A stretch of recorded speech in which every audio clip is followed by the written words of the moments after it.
આજકાલ તો સાહેબ નાની નાની વાતમાં કેક કાપવામાં આવે છે. કોઈ પણ ખુશીનો પ્રસંગ કેક કાપ્યા વિના અધૂરો છે. હું મારી કેક દ્વારા બધાના પ્રસંગમાં લોકોની ખુશી વધારું છું.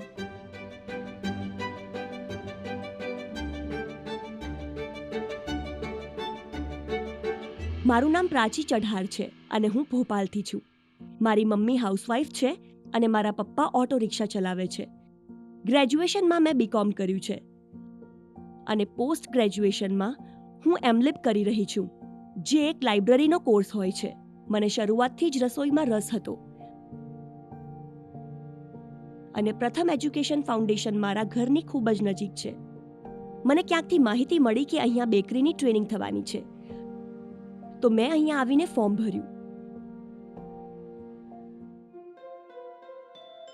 સરે અમને માહિતી આપી કે અહીંયા 3 દિવસની ટ્રેનિંગ થવાની છે, જે સવારે 8 થી રાતના 10 વાગ્યા સુધી હશે.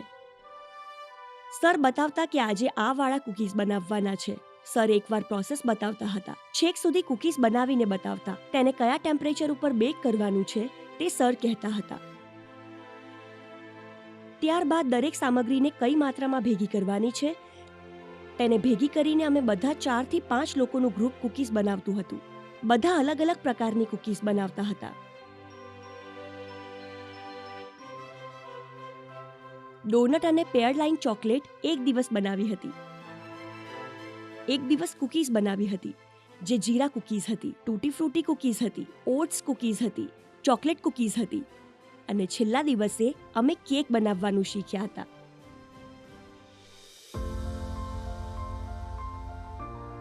સરનું કહેવાનું હતું કે જો તમે બેકરીની તાલીમ લેવા જઈ રહ્યા છો તો તમને ખબર હોવી જોઈએ કે બેકરીમાં શું શું ઉપયોગમાં લેવામાં આવે છે અને તે સામાન ઓછામાં ઓછો કયા ભાવે તમને માર્કેટમાં મળે છે.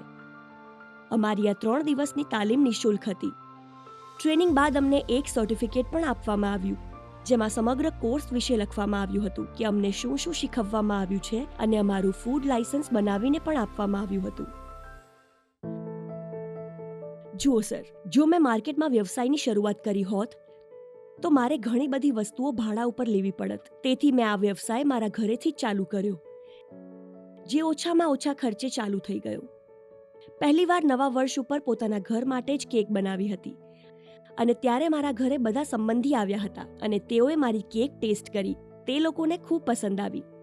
ત્યારબાદ થોડા દિવસો પછી જ્યારે તેમનો બર્થડે આવ્યો ત્યારે બધાએ મને તેમની કેકનો ઓર્ડર આપ્યો. આ રીતે મને પહેલી કેકનો ઓર્ડર મળ્યો અને મેં મારા વ્યવસાયનું નામ ધ હેપી બેકર્સ આપ્યું, જેની ટેગલાઇન હતી ધ ટેસ્ટ ઓફ લવ. મેં મારી પહેલી કેક 300 રૂપિયામાં વેચી હતી. હું ખૂબ ખુશ થઈ કે હા, હું પણ મારા જીવનમાં ખરેખર કંઈક કરી શકું છું, હું પૈસા કમાઈ શકું છું. તેની જાહેરાત મેં મારી યુટ્યુબ ચેનલ દ્વારા કરી. મારા વોટ્સએપ પર લોકો મારા સંબંધિત મારા બધા વિડીયો જુએ છે અને તેના દ્વારા જ લોકો મને કોન્ટેક્ટ કરીને કેકનો ઓર્ડર આપે છે. સમગ્ર મહિનામાં હું 15 થી 20 કેક આરામથી વેચી દઉં છું. મહિનાના મને 5 થી 6 હજાર રૂપિયા ખૂબ સરળતાથી મળી રહે છે. તેના માધ્યમ દ્વારા મારી આવક વધી છે. હવે હું પોતાનો ખર્ચ જાતે જ ઉપાડી શકું છું. ઘરવાળા પાસે પૈસા માંગવા નથી પડતા. જો મને પ્રથમ એજ્યુકેશન ફાઉન્ડેશન દ્વારા તાલીમ ન મળી હોત તો કદાચ હું આટલી સારી રીતે બધું બનાવતા ન શીખી શકી હોત. મોબાઈલથી શીખવું અને પ્રેક્ટિકલ કરીને શીખવું એ બંને વસ્તુ અલગ છે. મને લાગે છે કે મારા માટે તાલીમ લેવાનું ખૂબ જરૂરી હતું. મને એવું પણ લાગે છે કે એક ખૂબ સારા વિસ્તારમાં મારી પોતાની બેકરી હોવી જોઈએ, જેમાં ઘણા બધા વર્કર્સ કામ કરતા હોય અને લોકો મને મારા નામથી ઓળખે કે આ રહી પ્રાચી બેકરીવાળી, જેણે ઘરેથી જ વ્યવસાય શરૂ કર્યો હતો, the happy bakers, the taste of love. Thank you પ્રથમ.